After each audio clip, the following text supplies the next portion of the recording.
گل plaza میں آگ لگنے کا واقعہ پہلی منزل پر موجود مسجد میں قرآن پاک محفوظ رہے۔ مسجد میں بچھائی گئی دریاں اور دیگر سامان بھی محفوظ رہا۔ ریسکیو اہلکار کا کہنا ہے مسجد کے قریب اور اندر اب بھی بہت زیادہ ہیٹ ہے۔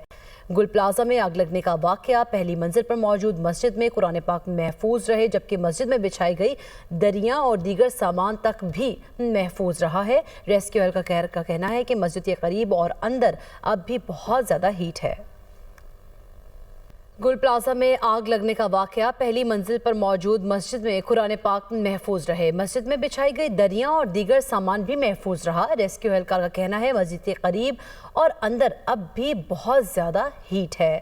گل پلازا میں آگ لگنے کا واقعہ پہلی منزل پر موجود مسجد میں قرآن پاک محفوظ رہے، جبکہ مسجد میں بچھائی گئی دریاں اور دیگر سامان تک بھی محفوظ رہا ہے۔ ریسکیو اہلکار کا کہنا ہے کہ مسجد کے قریب اور اندر اب بھی بہت زیادہ ہیٹ ہے۔